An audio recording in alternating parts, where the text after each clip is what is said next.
A'udzubillahi minasyaitonirrajim. Aku berlindung kepada Allah dari godaan syaitan yang terkutuk. Bismillahirrahmanirrahim. Dengan nama Allah yang Maha Pengasih lagi Maha Penyayang. Surah Al-Qasas, surah ke-28 ayat 29 sampai ayat 35. Falamma, maka ketika qadha Musa ajal, telah selesai waktu, ya, ajal, waktunya. Waktu apa? Waktu janjinya Nabi Musa dengan Nabi Shu'aib, ya. Wasara, dan dia berjalan di malam hari bi ahlihi, dengan istrinya, ya, setelah nikah kan. Anasa, dia melihat dari kejauhan, min janibil turi, di sebelah bukit Tur, nara, ada api. Qala, lalu Nabi Musa berkata, li ahlihi, kepada keluarganya, yaitu kepada istrinya, ya, imkusu, tetaplah di sini, jangan kemana-mana. Ini sesungguhnya aku, anastu, aku melihat dari kejauhan, nara, api. La'alli, semoga aku, atikum, datang kepada kalian, minha, dari tempat api itu, biqabarin, dengan suatu khabar, dengan suatu berita, au jazwatin, atau ada obor, ya, penunjuk jalan, minan nari, dari api. La'allakum tastalun, agar kalian dapat menghangatkan badan, ya, di malam hari. Apa maksud ayat ini? Mari kita lihat tafsirnya.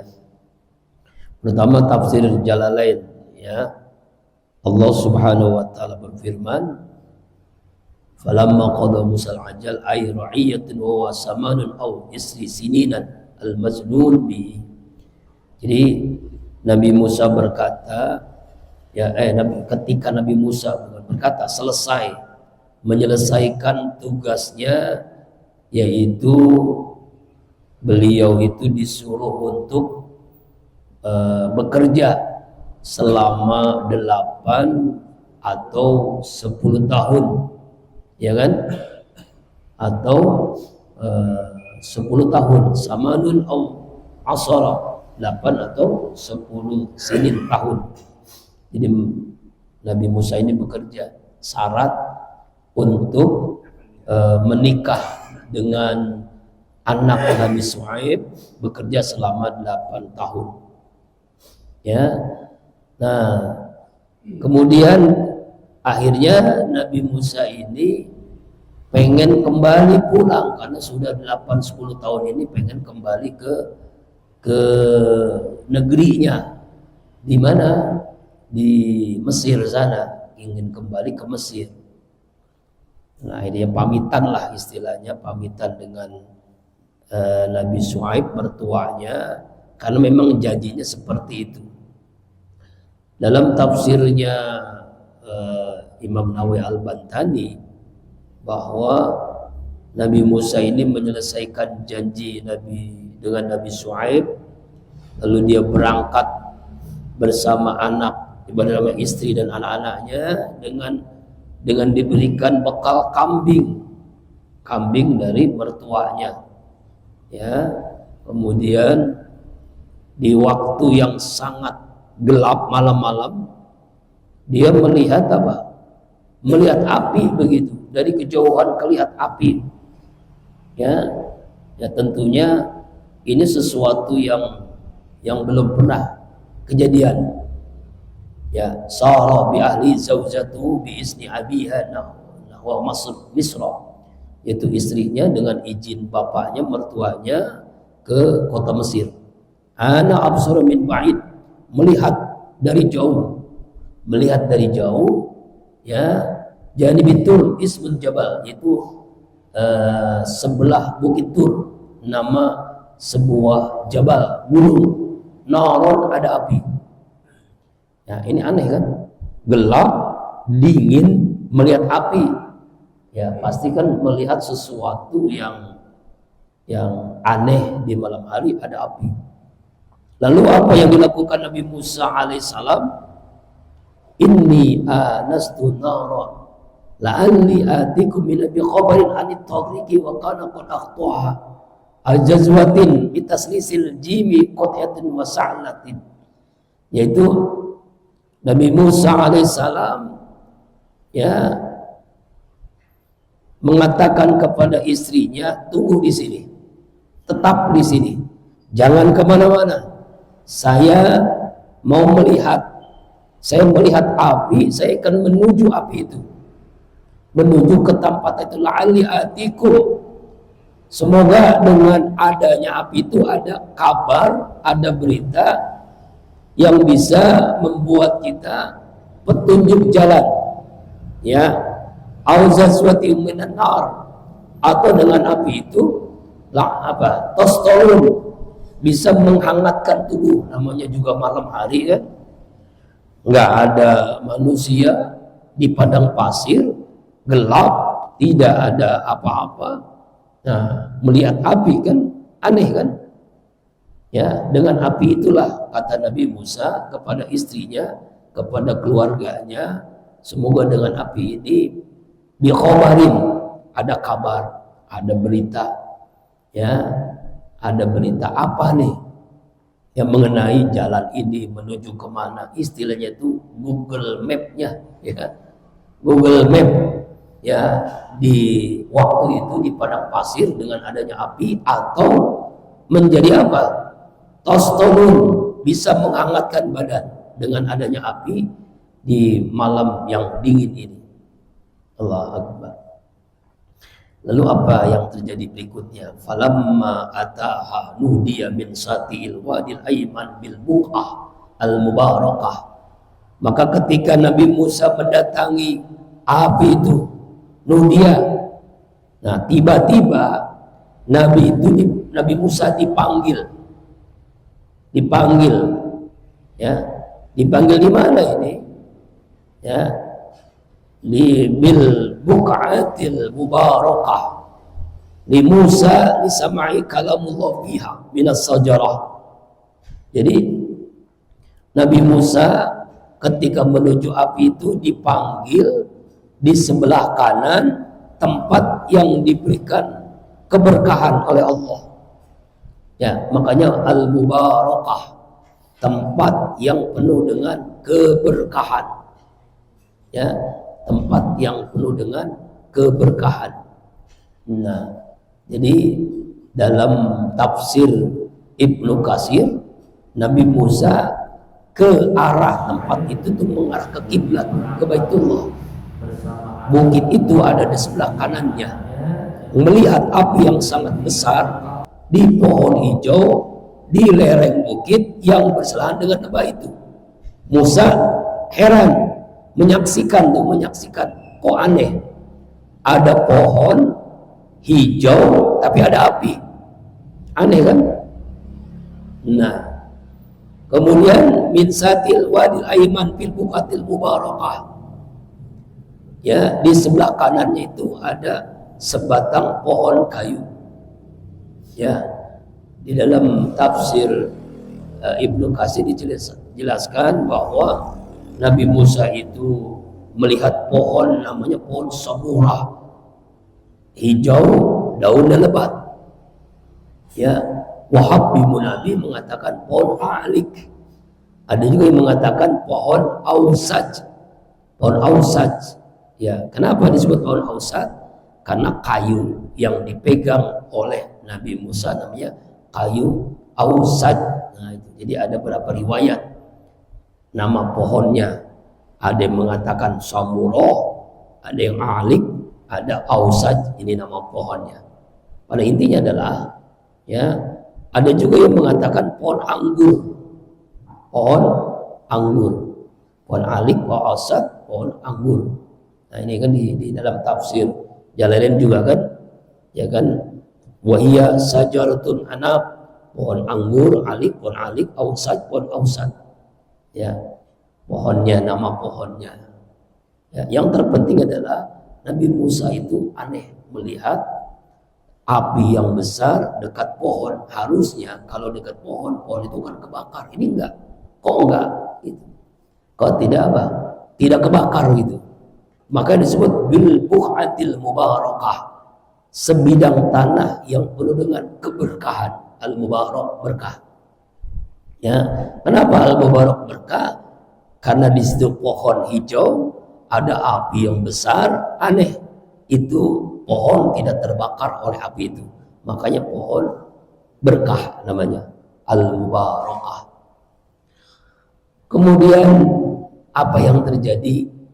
Nabi Musa mendengar dari api itu, yaitu suara, ayya Musa inni anallahu rabbul alamin.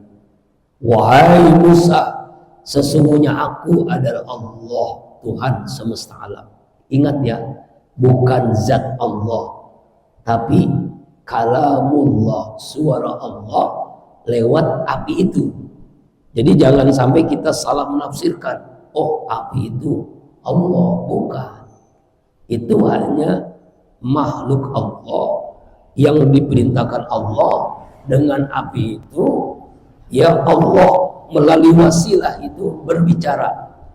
Nah karena itulah Nabi Musa disebut dengan kalamullah, ya, karena dia berbicara dengan Allah. Yang lebih hebat adalah Nabi kita Muhammad SAW bukan hanya sekedar bicara, bukan hanya sekedar mendengar suara, tapi Rasulullah itu langsung ketemu ketika melakukan Isra Mi'raj di Sidratul Muntaha. Rasulullah mengucapkan salam, at-tahiyatul mubarakatus shalawatut thayyibatu lillah.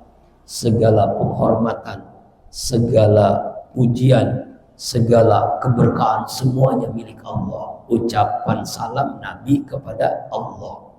Allah menjawab, assalamu alayka ayyuhan nabiyyu wa rahmatullahi wa barakatuh.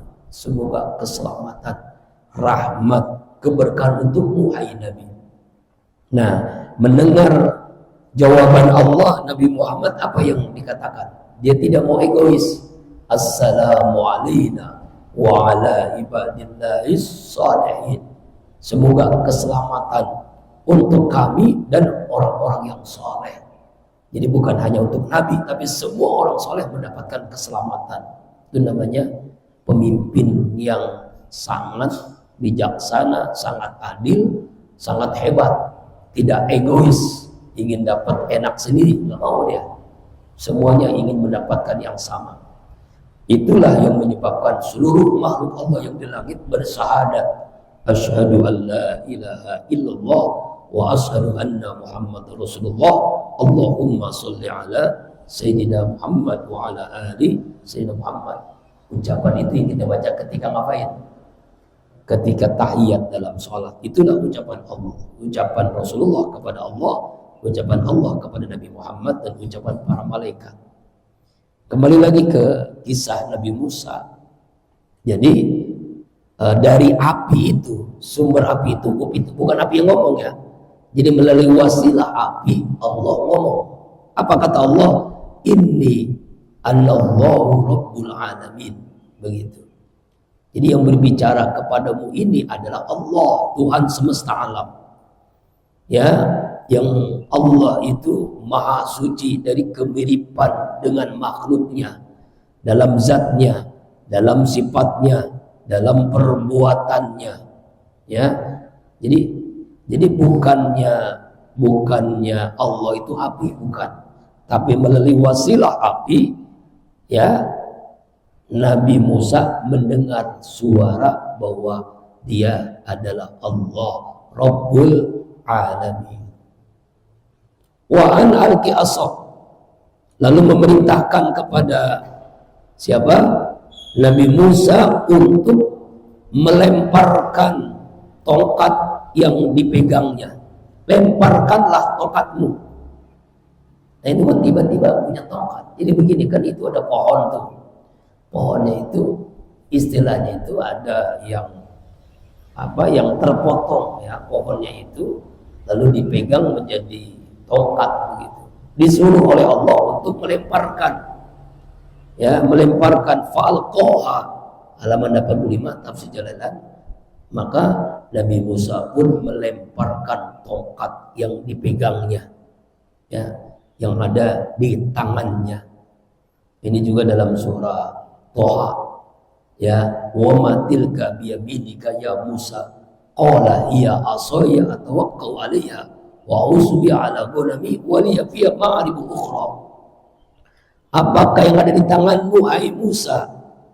Ini dalam surah Thaha ini, kata Allah.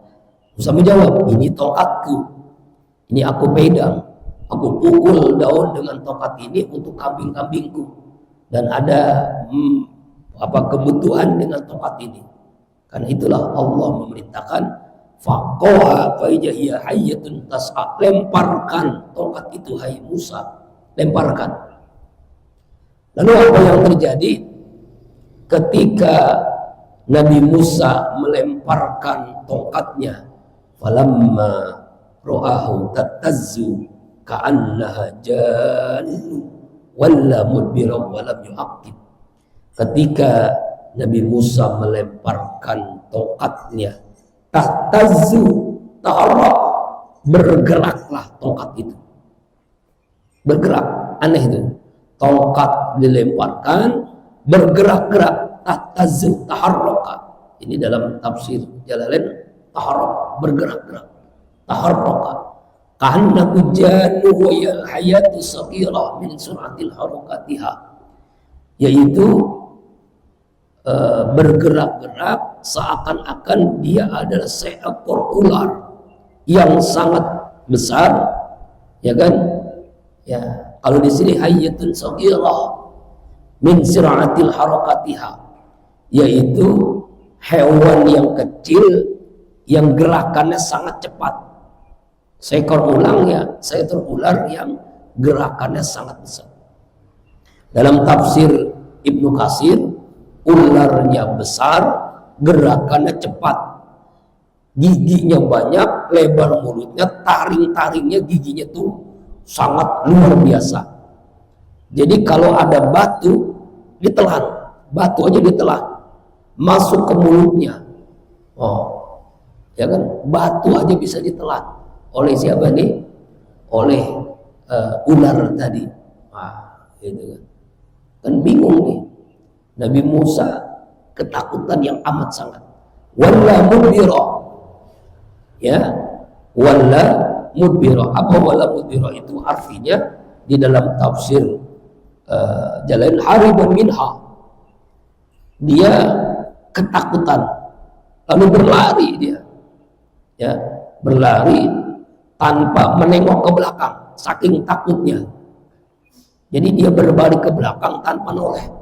Jadi saking ngeri-ngerinya, saking takut-takutnya melihat ular besar, giginya tajam, mulutnya besar, ya, kemudian gerakannya cepat.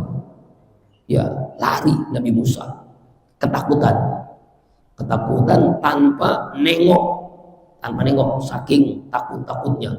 Walam yu'aqib, tanpa menengok, tanpa menoleh. Ayyarji fanudia, dia saking takut-takutnya. Allah Akbar. Lalu apa yang terjadi? Ya Musa, wahai Musa, aqbil wala takhaf innaka minal aminin. Hai Musa, kemarilah, jangan kamu takut, sesungguhnya engkau termasuk orang-orang yang aman. Aminin, orang-orang yang aman. Ya, orang-orang yang aman. Jadi Nabi Musa manusia biasa, bukan malaikat, melihat ular yang sangat besar, ketakutan, lari tanpa menengok. Tapi kata Allah, ya, jangan takut, jangan takut, sesungguhnya engkau aman, ya, engkau aman hai Musa. Usruk yadaka, masukkanlah telapak tanganmu, bijaibika, di saku leher bajumu. Nah ini nih, masukkan di kantong leher, saku leher. Nah, saku leher, saku leher di sini ya, di leher, saku lehernya. Jadi ada bajunya di lehernya itu. Ya, Allah perintahkan seperti itu. Takhruj bayda'a min ghairi su'in. Apa yang terjadi? Maka keluarlah warna putih bercahaya min ghairi su'in, tanpa cacat. Ya, dalam tafsir Jalalain, jadi Nabi Musa diperintahkan Allah untuk memasukkan udkhul yadaka al-yumna bima'na al-kaf, yaitu memasukkan tangan kanannya, kaf tangan kanan, ijabi wa turkul qamis, jadi di ujung komisnya, jadi di lehernya, wa khurja dan mengeluarkan takhruj khalafan min kana alaihi min al-qadimiyah bayda'a min ghairi su'in. Lalu ketika Nabi Musa dengan kerah bajunya mengeluarkan tangannya itu putih bercahaya tanpa ada apa ya apapun. Saking hebatnya tangannya bercahaya. Ini kan bingung lagi dia nih, Nabi Musa bingung lagi. Yang tadi belum selesai itu tongkat jadi ular, tangannya putih bercahaya. Nah ini kan tangannya putih bercahaya. Nah, nggak paham itu, Maul. Itu yang gelas itu nggak dituangin. Ya, belum paham kali, belum ngerti. Coba dah. Itu kan ada gelas-gelas tinggal dituangin doang. Ya, belum paham. Yang itu. Jadi kemarin Bang Agus itu ngasih gelas yang ada kopi tinggal dituangin. Belum paham muridnya. Udah belum? Yes, udah paham belum? Itu ada gelasnya kan? Ya, tinggal dituangin jadi kopi. Kopinya udah ada, gulanya udah ada. Ya, kalau kurang nanti tambahin gula. Ya. Terima kasih. Ini roti nih. Ini roti kasih. Mumpung ingat. Ini roti. Allahu Akbar. Nah, ya. Allahu Akbar. Kembali lagi ya. Jadi ini kisah nyata, Pak. Sekali lagi bahwa kalau kita baca Al-Quran, ini bukannya dongeng, bukan cerita fiktif, tapi cerita yang terjadi di Nabi Musa alaihissalam. Nabi Musa ini ya diberikan mukjizat tadi itu kan, tongkat jadi ular, ketakutan, awalnya ketakutan. Kemudian sekarang Nabi Musa memasukkan tangannya ke leher, ke gamisnya, dikeluarin, ini putih, bukan karena penyakit, tapi putih karena bercahaya, cahaya. Kayak apa? Kalau film anak-anak kecil tuh apa ya? Iron Man ya. Oh, tangannya tuh bercahaya. Bayangin tangannya bercahaya. Ini kan luar biasa. Nabi Musa melihat sesuatu saat itu, sesuatu yang di luar dugaannya. Kemudian wadmum ilaika, dekapkanlah kepada dadamu, janahaka, sayapmu, maksudnya tanganmu, minarahbi, dari ketakutan. Allah perintahkan Nabi Musa supaya apa? Supaya mendekapkan tangannya kedua tangannya ke dadanya. Jadi begini dah tangannya itu, supaya jangan takut, ya kan? Fajanika burhana, dua hal ini kata Allah, burhanani, dua bukti mukjizat, min rabbika, dari Allah Tuhanmu, ila fir'auna, kepada Fir'aun wa malaihi, dan semua pembesar Fir'aun, innahum kanu qauman fasikin, sesungguhnya mereka adalah kaum yang fasik, ya, kaum yang fasik. Jadi maksudnya Allah Subhanahu wa taala memberikan dua mukjizat itu ya agar Nabi Musa bisa berdakwah dengan tenang ya menghadapi Fir'aun dan siapa? Dan para pembesarnya. Ya. Jadi Allah mencabut ketakutan ya Nabi Musa kepada Fir'aun. Allahumma inni adrakuka bika fi nahri wa a'udzuka min syarri. Sungguhnya aku mohon kepadamu ya Allah pertolonganmu dalam menghadapi Nabi Musa, dan aku mohon perlindungan kepadamu dari kejahatan Fir'aun, maksudnya ya, Fir'aun. Jadi Nabi Musa itu tidak ada rasa takut kepada Fir'aun. Bahkan kalau Fir'aun melihat Musa, itu Fir'aun ketakutan seperti orang yang terkencing-kencing gitu ya, saking ketakutannya oleh Nabi Musa alaihissalam, ya kan?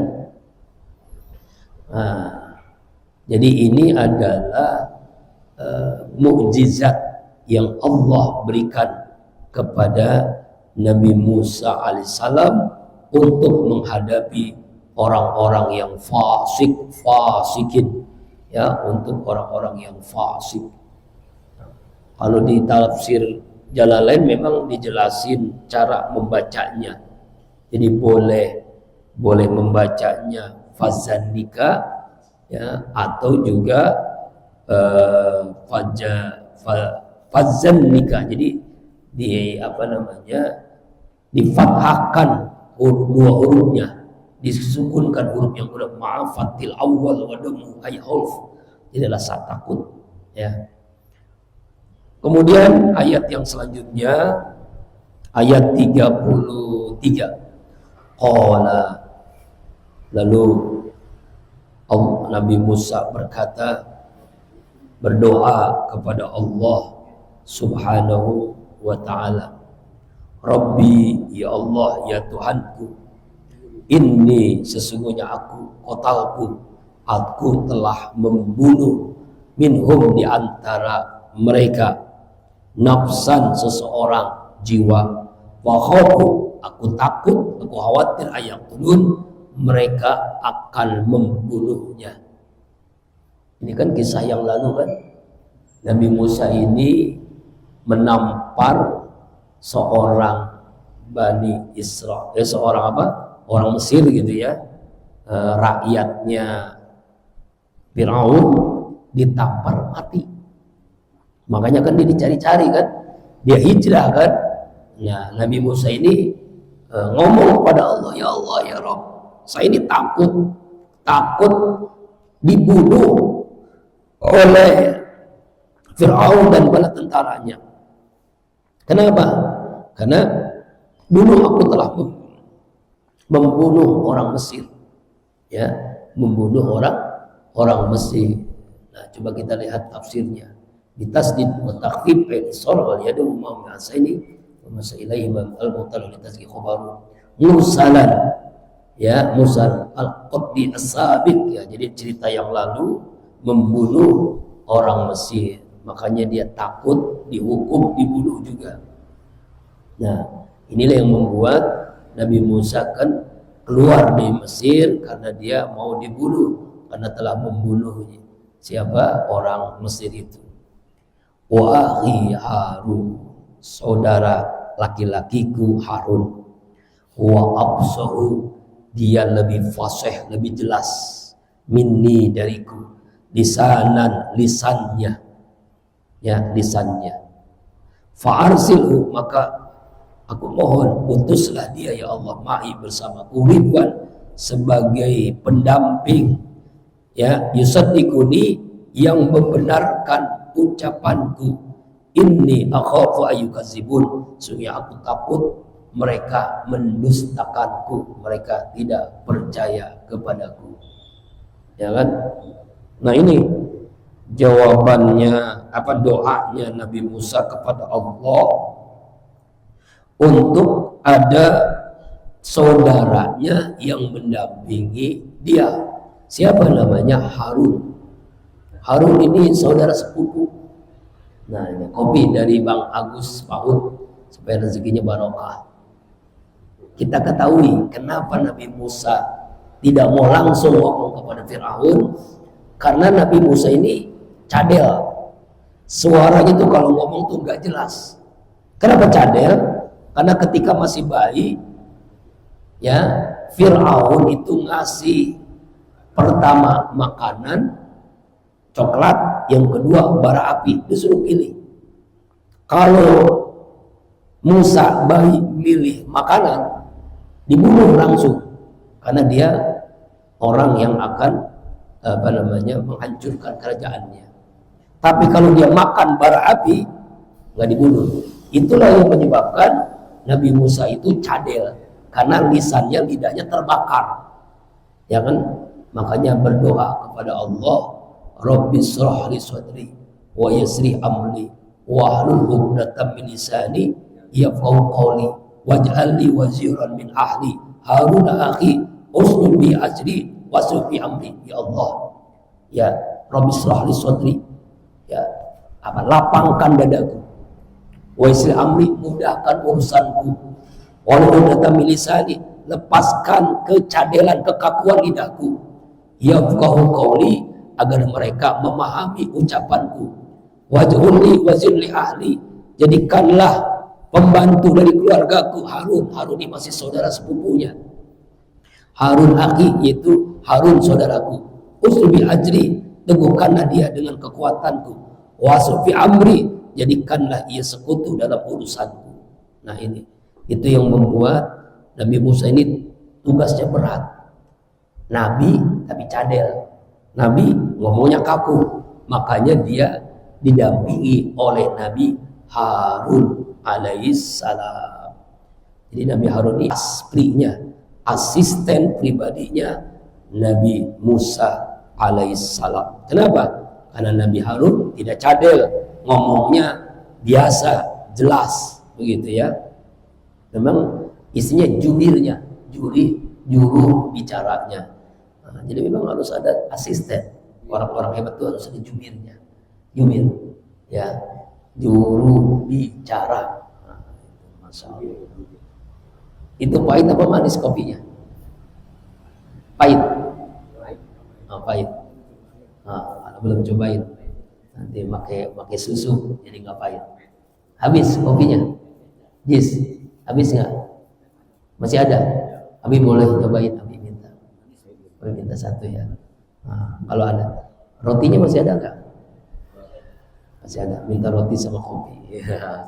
Masya Allah. Dingin-dingin empuk kan. Nah, apa yang kejadian terakhir? Ayat terakhir ya. Kejadiannya bagaimana? Qala, Allah berfirman.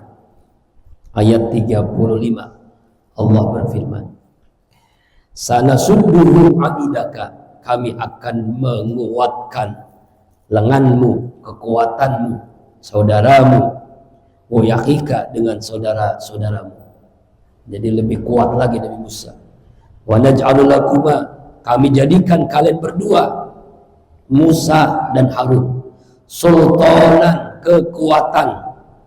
Falaysuna ilaikuma, ya, jangan sampai ya mereka ke Fir'aun itu tidak sampai dakwahnya, ya. Makanya Allah berikan kekuatan kepada kudanya, bi ayatina, dengan ayat-ayat kami, dengan mukjizat yang Allah berikan.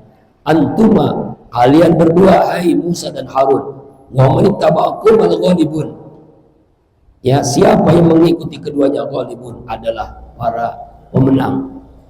Mari kita lihat ayat 35 tafsir Jalalain. Jadi Allah Subhanahu wa taala berfirman ketika Nabi Musa alaihissalam ya berdoa kepada Allah, punya saudara yang bisa membantu dakwahnya, Allah jadikan saudaranya sebagai nabi. Allah berikan adudaka nuqawika, kekuatan, ya, kekuatan yang lebih kuat untuk bisa berdakwah. Artinya diberikan mujizat juga, ya. Sultan itu kekuasaan, gulbatun, untuk mengalahkan siapa?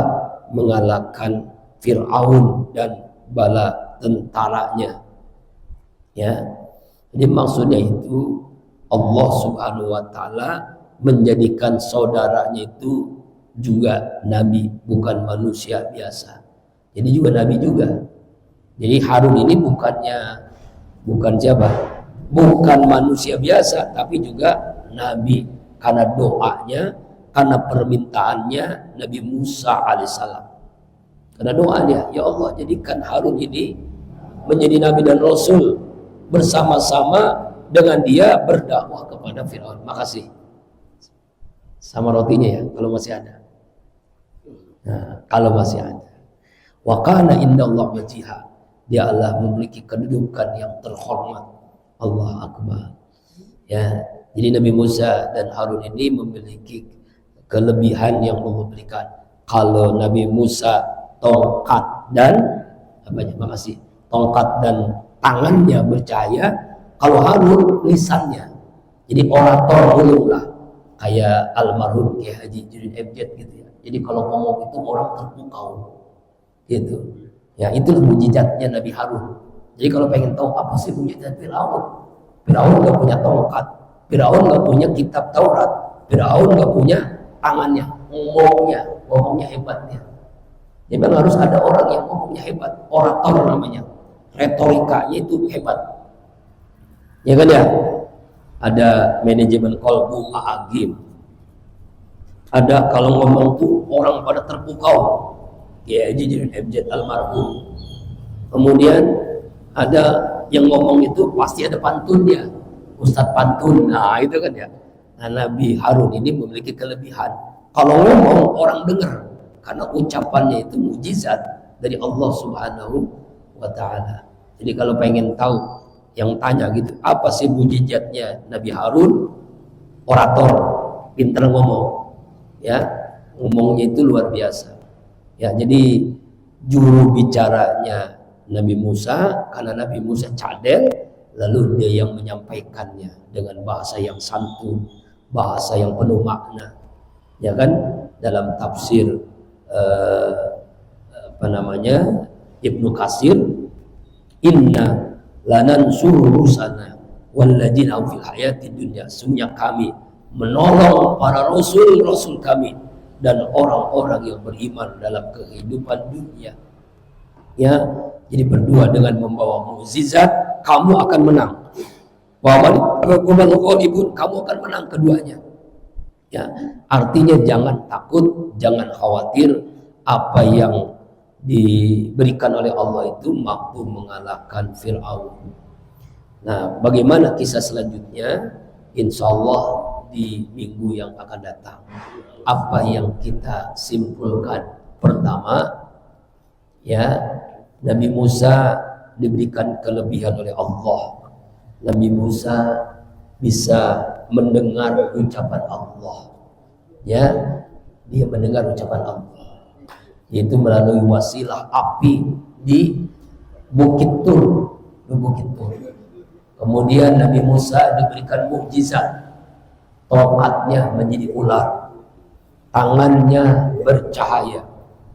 Kemudian Nabi Musa ada kekurangannya, ngomong cadel. Akhirnya dia punya juru bicara namanya Harun. Harun kalau ngomong terpukau. Jangankan rakyat biasa, Fir'aun pun terpukau dengan ucapan Harun. Nah, inilah kelebihan yang Allah berikan. Dan ini kelebihan yang namanya mukjizat. Nabi namanya mukjizat, wali namanya karamah, manusia biasa namanya ilham. Mudah-mudahan Allah berikan kepada ilham, insya Allah.